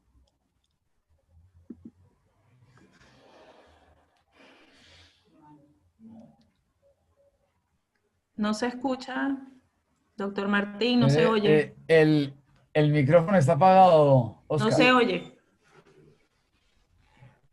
No, tengo problemas con la Ahora señal. sí, Ahora Disculpen, sí. de verdad, no hay problema. disculpen se volvió a caer. No, lo escuchamos, No, lo no, escuchamos. no, ahí estás, ahí estás. Bueno, mientras él regresa nuevamente, te estaba contando, Tamara, que a mí me pasó algo Ajá. muy curioso, y es que cuando yo pude hacer la impresión en 3D y tuve el modelo en las manos e hice la movilidad de la cabeza del fémur con el acetábulo, además que, claro, estaba extasiado completamente cuando puedo yo ver la forma del acetábulo y Claro, por puedo eso ver que le decía. es, claro, de verdad que nos da una imagen, nosotros como traumatólogos somos muy visuales y muy de resultados y tener esto en las manos, lástima no tener la cámara para que ustedes me estuvieran viendo en este momento, la felicidad que tenía yo de poder darle movilidad a la cadera dentro de este modelo y me di cuenta que la cadera del lado izquierdo, el acetábulo es un acetábulo prácticamente normal, con una cadera que se está, con una cabeza femoral que se está deformando. De ahí que yo pienso que podríamos hacer en este paciente, En hacer este una particular, exacto. hacer una queilectomía que se comportaría como una fisiodesis definitiva, entre comillas, de la cabeza para que no siga creciendo y no perder el acetábulo con la forma que tiene. Claro, es que Doctor, hacer justamente eso, pues una fisiodesis definitiva, porque con la queilectomía se pudiera llegar hasta eso. claro, porque nos vamos a comer toda la fisis.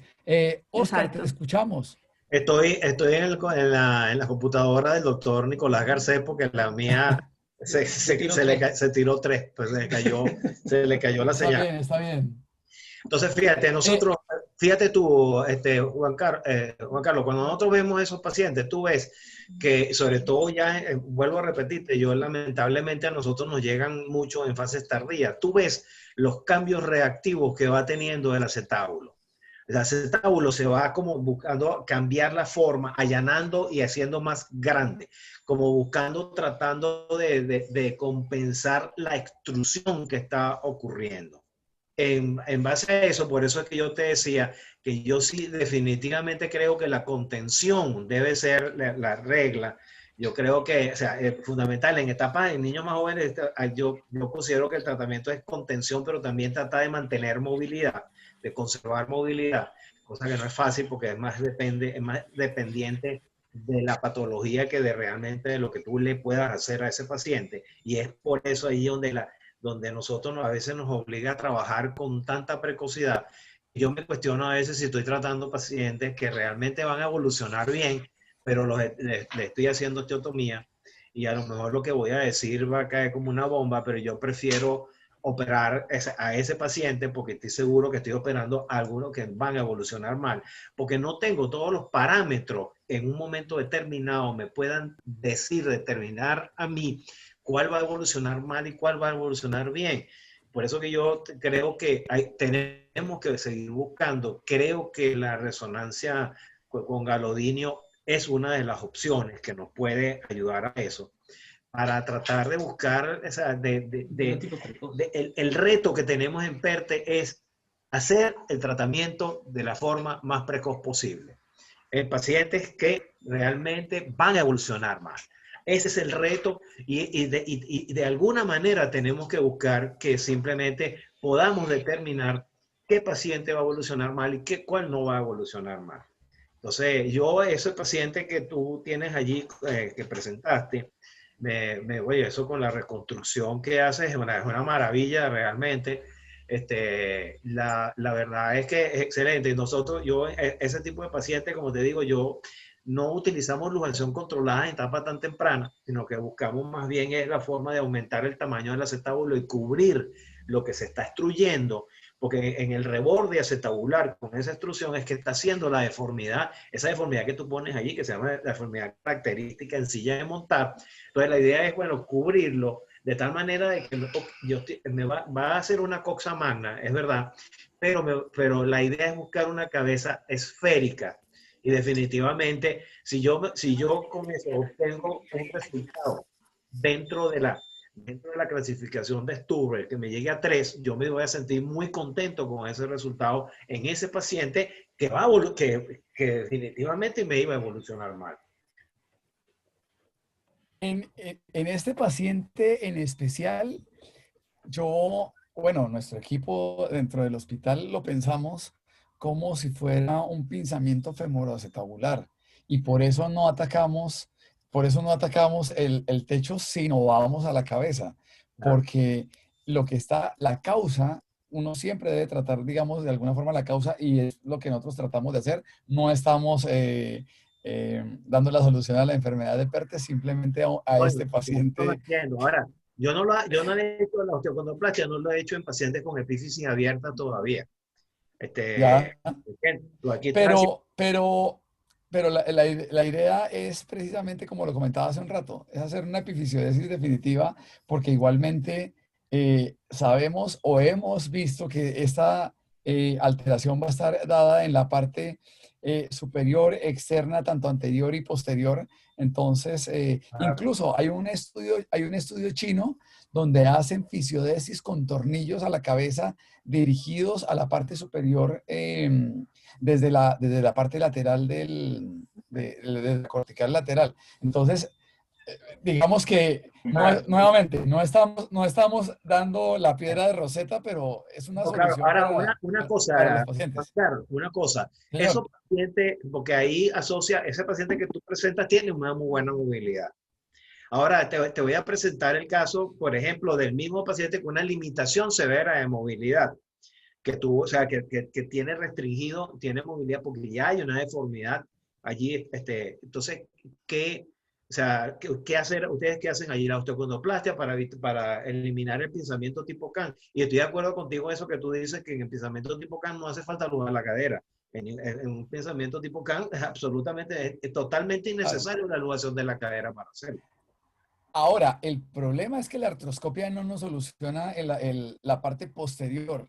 Si no lo solucionara, la artroscopia sería parte de la solución. Dos cosas muy puntuales y creo que les va a servir bastante. Lo primero, la resonancia con gadolinio, la resonancia de perfusión es solamente un software. Es algo que nosotros como médicos no sabíamos y haciendo la revisión del tema, nosotros lo hacemos en un hospital público, ni siquiera en el privado. Nos dimos cuenta que cuando tú tienen que hablar con la persona encargada del software y el tecnólogo y decirle, porque es una supresión de imágenes donde te puede dar el porcentaje de perfusión. Entonces realmente no es un estudio tan complejo como todos se lo imaginan.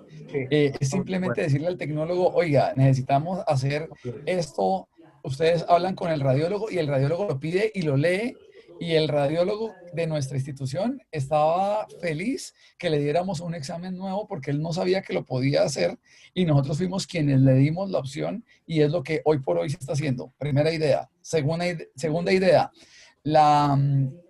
Todo esto de la impresión en 3D empezó por uno de mis residentes que es algo de un trabajo de su trabajo de grado que estamos haciendo y me va a matar porque lo estoy publicando, pero la idea es que ustedes pueden realmente una impresora en 3D al día de hoy es facilísima de conseguir. Ustedes cogen el DICOM, que son las imágenes, hay programas específicos para hacer la impresión y ustedes no se imaginan la belleza de ustedes tener en sus manos la deformidad y decir, si le hago algo varizante a esto, no va a funcionar.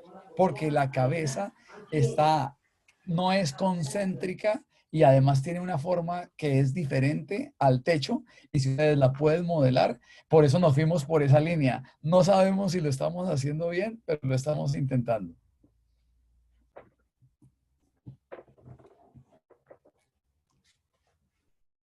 Creo que tienes apagado el micrófono. No, Eso. sí, exacto, ahora sí. Sí, no, indudablemente, mira, me encanta compartir eso en el sentido de que muchas veces uno no sabe si realmente lo que está haciendo es lo que va a funcionar.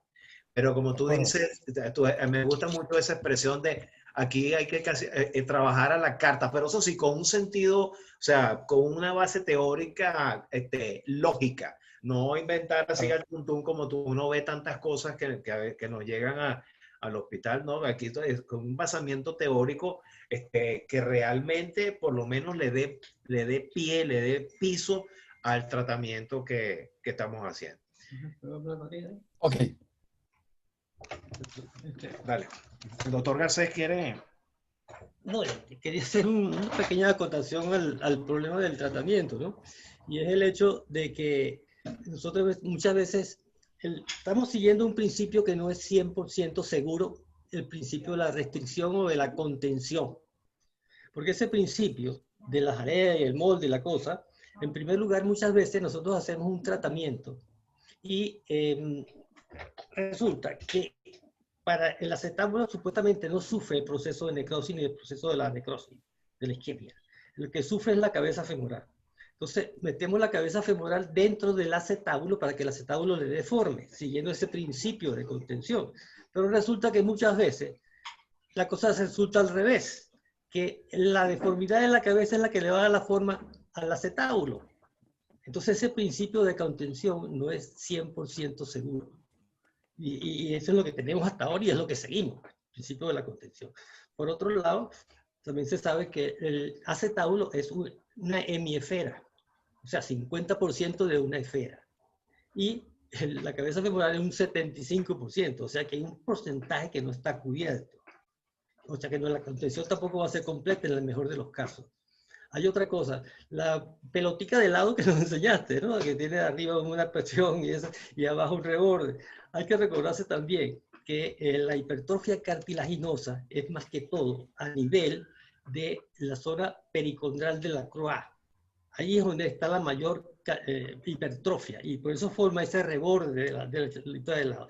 Y la presión arriba, el cartílago no hay hipertrofia, ahí más bien se hace más delgado arriba, el epífisis, donde está la fractura.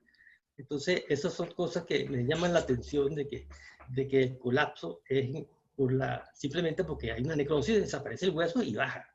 Y el reborde es por el cartílago, donde está la mayor hipertrofia cartilaginosa, que es la zona pericondral de la corona.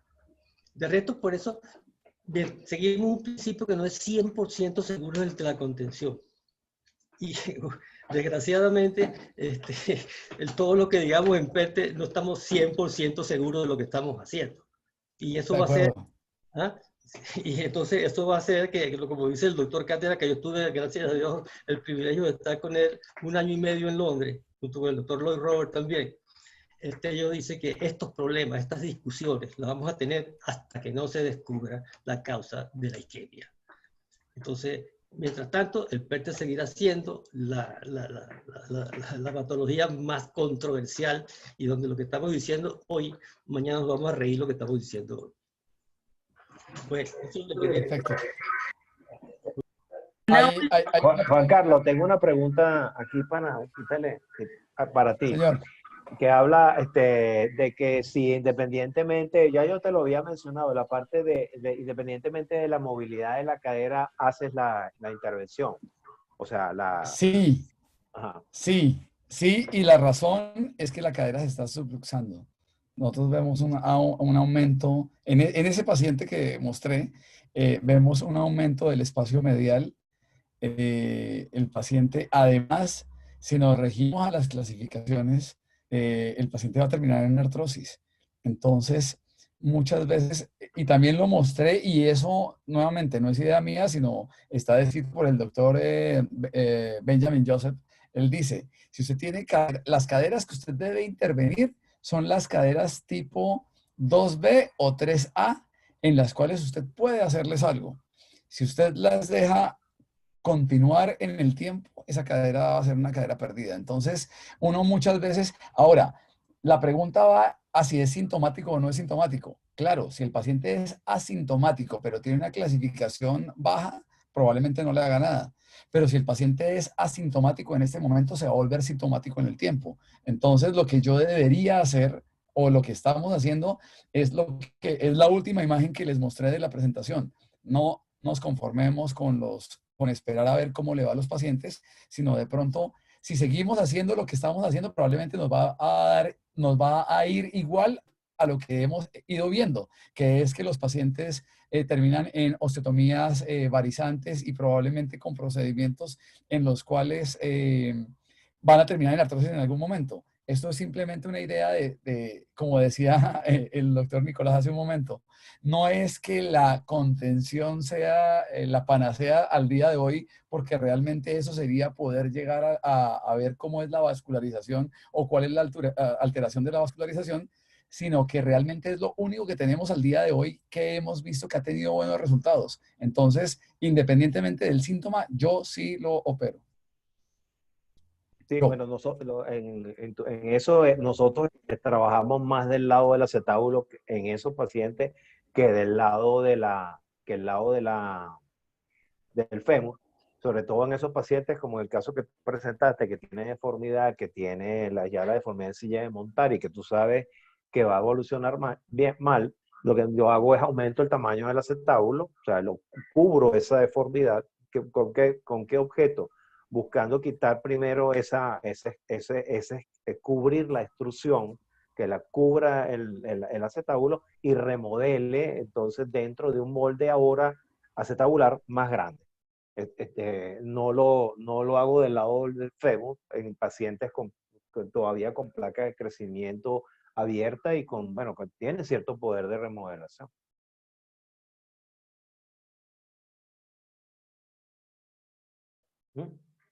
Vamos a ponerlo. Yo quisiera, Doctor Ocampo, mientras el doctor Martín prepara su caso, ¿ustedes utilizan alguna osteotomía de aumentación del acetábulo en algún momento?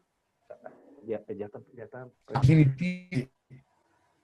En la literatura ha tenido una buena evolución, como lo estaba diciendo el doctor Martín hace un momento, es aumentar la contención. Y una de las osteotomías que más tiene seguimiento es el que Ari tiene más de 40 años, estudios de 40 años resultados. Entonces, Totalmente de acuerdo. Perdí el audio. Fíjate este caso, no sé si lo están viendo. No, es que el doctor Ocampo estaba hablando y perdí el audio. Él estaba hablando de... Bueno, yo fíjate este caso, ¿verdad? La extrusión, la deformidad que tiene, ¿verdad? Entonces aquí lo podemos ver. Y aquí está, nosotros lo que hicimos fue, bueno, simplemente aumentar el tamaño del acetábulo, contener dentro del acetábulo lo que estaba extruido. La base es que el acetábulo está cambiando de forma, el acetábulo se está haciendo más grande. Y entonces, bueno, ayudarlo a simplemente cumplir con esa filosofía de contención. Aquí, bueno, aquí tengo otro caso, un caso que empezó con la cadera izquierda. Entonces, le hicimos osteotomía varizante para la cadera izquierda. Posteriormente desarrolló la PERTE en la otra cadera. Y entonces le hicimos osteotomía varizante bilateral para el tratamiento. Un caso que es más o menos la forma... Yo siempre me planteo en estos casos si realmente el paciente iba a evolucionar mal o no iba a evolucionar mal, pero estaba extruido. Y entonces o sea, por eso precisamente la base del tratamiento. Aquí vemos otro caso, fíjense ustedes, extruido también, Miren aquí, nosotros hicimos una ortografía, ya tenía deformidad, mucha limitación de la movilidad. Y entonces aquí lo podemos ver. Entonces, en este caso, igual, definitivamente nos fuimos por lo que te digo yo, por el lado del acetábulo, aumentarle el tamaño del acetábulo y contener, buscar contener esa deformidad allí. Aquí hay otros casos. Fíjate tú este caso, por ejemplo, este es un caso, un resultado de esto mismo que te estoy diciendo, donde tú ves, bueno, definitivamente, si la cabeza se hace grande y se destruye, yo le hago grande y lo contengo dentro de, aquí tienes uno, o sea, básicamente con una osteotomía de Chiari. Aquí lo puedes ver con una movilidad aceptablemente buena. Y yo pienso que esto, Juan Carlos, realmente cuando nosotros vayamos a hacer la clasificación, cierre de epífisis, secuela y al final lo podamos meter dentro de la clasificación de Stulberg, nosotros probablemente vamos a estar hablando de un Stulberg 3, o sea, o sea, no es una cadera en bisagra. Yo creo que esto va a evolucionar por que no, por supuesto, primero no haciendo nada y no conteniendo este epífisis. La parte del ascenso del trocánter, bueno, ya tú lo pusiste, nosotros simplemente hacemos la remodelación del tercio proximal de fémur, mejoramos el brazo de palanca de los pelvis trocantéricos y entonces tenemos una cadera que desde el punto de vista biomecánico funciona mejor. La diferencia de longitud, que en PERTES no todo el tiempo son problemas, nosotros generalmente lo que hacemos es arreglo temporal del otro lado para tratar de compensar la diferencia de longitud. Bueno, eso era lo que quería presentarle en cuanto a algunos casitos porque como te digo, la filosofía que estamos haciendo es lo contrario, ¿no? Yo me estoy yendo al lado del acetábulo buscando la contención allá arriba, pero bueno, la idea de hacerlo abajo y meter, o sea, poner la cabeza, adaptarla a la forma que está haciendo, contenerlo dentro de ella. Bueno, es realidad, habría que ver evolución, por supuesto. Como te digo, para mí la parte de la movilidad es una de las cosas que realmente nos es bien problemática. Y una de las ventajas que tiene el Chiari es que tú no necesitas tener esa movilidad para tú agarrar, contener y meter allí. Al principio, la movilidad va progresando, o sea, a mejor, va mejorando la movilidad de la cadera. De acuerdo. Si quieres hacer un comentario. Cuando se cortó la comunicación, les estaba diciendo que, claro, la osteotomía de Chiari es de las que más tiene seguimiento y con muy buenos resultados. Entonces, es un procedimiento que no está mandado a guardar, sino todo lo contrario. Es parte del armamentario que podemos utilizar en algún momento y me parece que está muy vigente al día de hoy también. Bueno, yo creo que ya tenemos el tiempo cumplido. No sé, Reni Cárdenas, si quieres, yo de verdad. Hay algunas preguntas, doctor no sé Martín, si que la gente hay ha preguntas. realizado. Ajá. Perfecto. Por acá hay una donde dice, doctor Martín, su opinión sobre realizar osteocondroplastia a cabeza femoral a los 8 años de edad con potencial de remodelación, es decir, luxación controlada. Sí, bueno, ya creo que te había contestado, ¿no? De esa pregunta que realmente nosotros, yo la osteocondroplastia la dejo o la tengo para ya con la epífisis cerrada, ¿no? Realmente no tengo experiencia con hacerla con la epífisis abierta. Bueno, es algo que creo que... Doctor Martín, yo le hago una pregunta. Entiendo que no tenga la experiencia, pero ¿usted qué opina de la idea de hacer ¿qué opina? ¿Cuál es su opinión de hacer una quilectomía a esta edad? Le cambio la pregunta. Me gusta la idea, Juan Carlos. Hay que tener mucho cuidado por los cambios anatómicos que tiene la epífisis y la parte vascular de ella. No es lo mismo con una anatomía completamente normal. Tú sabes qué área de la epífisis vas a cuidar para el ingreso de los vasos. Ese cambio, esa coxa más grande, ese cambio anatómico hay que tenerlo mucho cuidado, manejarlo con cuidado, porque bueno, se puede lesionar la parte vascular. Yo creo que esto es una operación que hacerla por artroscopia. Bueno, yo no hago artroscopia, me parece una locura porque realmente es eso precisamente, tú estás seguro de qué cambios ha tenido la morfología del acceso de los vasos epifisarios al tercio proximal del fémur. Pero la idea, no es que estoy negado a la idea, sino que simplemente el concepto de que tenía que cerrar la epífisis para hacerlo. Bueno, tú mencionaste lo de los bifonatos. Los bifonatos, ok, es una de las cosas que se ha usado. Señal Si mala. tú tienes un proceso, una necrosis vascular, ¿cómo te llega el medicamento al sitio donde precisamente debería de inhibir a los osteoclastos? Que los osteoclastos, el problema es que se activan, pero los osteoblastos van muy atrás, y es por eso que hay la hipertrofia cartilaginosa y la pérdida de mecánica. Hay otra pregunta para el doctor Ocampo. Independientemente de la movilidad de la cadera, ¿realiza la cirugía? Pregunta por acá el doctor Ciciruca. Sí. Ya, es más, la respuesta la di precisamente por esa pregunta. Ya la contestaste. Perfecto. Bueno, creo que ya todas habían estado contestadas. Bueno, muy bien. Aquí hay una que dice, ¿cuál técnica recomiendan para evitar el cambio del entorno biomecánico del cartílago de crecimiento y el hueso subcondral? Si me dejan responder, yo les diría que, nuevamente, la contención. A ver, si nosotros tenemos en la cabeza la balanza de Powells, sabemos cómo se va a comportar la cadera, y la idea es que tenemos que tratar de reconstituir lo mejor posible la balanza de Powells en su momento. Entonces, ese sería, digamos, que parte de la respuesta.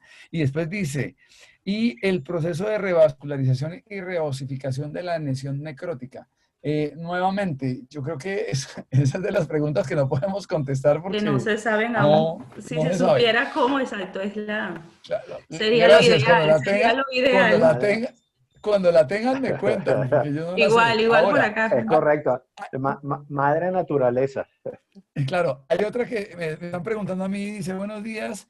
En etapas tempranas de la enfermedad, ¿qué puede comentar sobre el tratamiento coadyuvante con medicina hiperbárica para asociar a los tratamientos descritos? No tengo ni idea, no la he utilizado, no conozco referencias al respecto.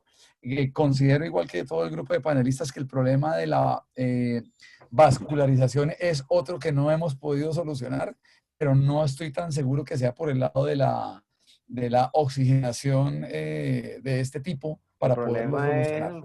El problema es llevar ayuda, pero no hay carreteras por donde llevarlo. De acuerdo. Porque el proceso es un proceso necrótico. Entonces, ¿cómo llega el oxígeno a donde queremos que llegue?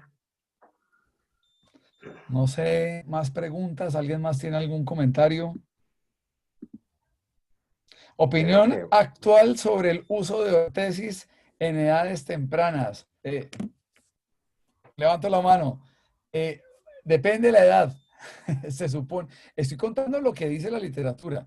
El grupo del Scottish Rite en cabeza actual del Dr. Kim es uno de los grupos más importantes. Incluso ellos tienen algo que se llama el grupo de estudio de PERTES, al cual todos nosotros nos podemos unir por internet. Ustedes se meten, buscan en el Scottish Rite o buscan el grupo de investigación en PERTES, la Asociación Mundial de Estudio de PERTES, algo así se llama, y la idea es que ustedes pueden pertenecer a ella o cada uno de nosotros, y lo que ellos hablan dentro de las revisiones en el grupo del Scottish Rite es que definitivamente las férulas se estudiaron durante muchísimo tiempo, pero los resultados por lo menos en menores de 6 años van igual como les mostré en la presentación. En mayores no encontré el estudio.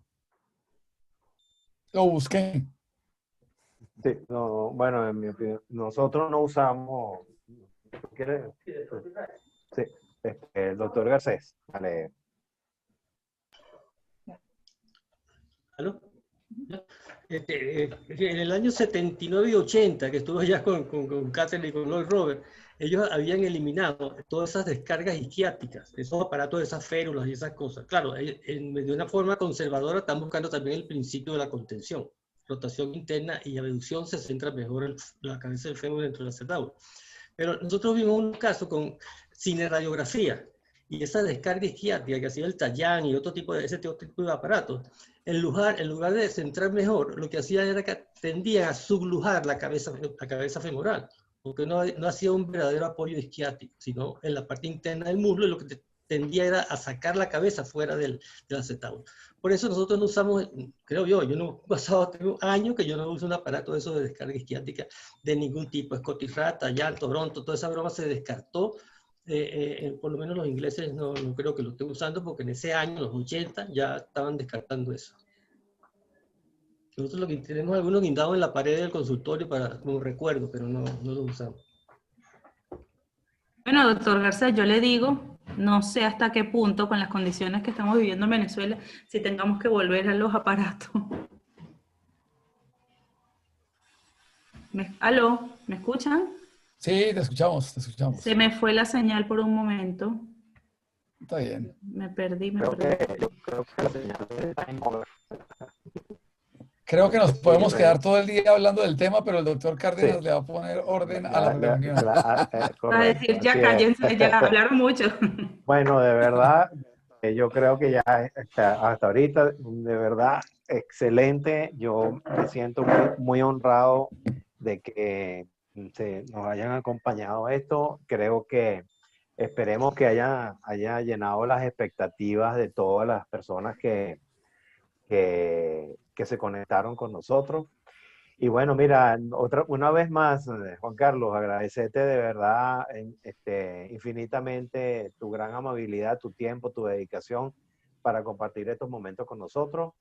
A la Sociedad de Traumatología, Reni Cárdenas, espero que estés complacido, presidente de la sociedad, por el webinar. Y bueno, te entrego la batuta. Muchas gracias a todos, por favor. Un agradecimiento especial a todos los participantes, doctor Ocampo, muy agradecido, una disertación muy interesante, muy agradable, muy amena, que estuvimos pendientes durante este lapso de tiempo. Al doctor Oscar Martín, moderador, coordinador de nuestra sociedad, también agradecido por su trabajo desinteresado. Al doctor Nicolás Garcés, que su experiencia en esta patología pues ha sido vital, y a la doctora Tamara Pachotti, deseándole que siga un viaje feliz y deseándole y agradeciéndole a todos por esta actividad. Nos veremos el próximo sábado. Están cordialmente invitados a seguirnos en nuestra página. Esta disertación estará en YouTube. Tenemos un canal que se llama SBCOT, y allí pueden ustedes obtener los videos, bajarlos, volver a escuchar y ver estos temas tan interesantes. Muchas gracias por su presencia el día de hoy, y nos estaremos conectados la semana que viene. Muy agradecido, doctor Ocampo. Feliz día, doctor Martín, doctor Garcés y doctora Pachotti. Hasta luego. Gracias. Gracias por su participación. Gracias a ustedes. Hasta luego. Gracias. Feliz tarde. Muchísimas gracias por la invitación. Espero en alguna próxima oportunidad de poder tener algo más cercano y poder dar un abrazo y compartir Santa Teresa con ustedes. Lo estaremos esperando. Esta situación pues es inédita, pero también va a ser temporal. Pronto espero que nos reactivemos en actividades ya presenciales. A pesar de que esto ha sido una gran arma, no siempre el intercambio personal es vital para la medicina. Bueno, muchas gracias, jóvenes. Feliz día. Gracias a ustedes. Feliz tarde. Gracias. Chao. Doctor Garcés, doctor Martín. Muchas gracias, doctora Pachotti. A ustedes. Gracias. Un abrazo. Chao. Un abrazo. Cuídense. Hasta luego.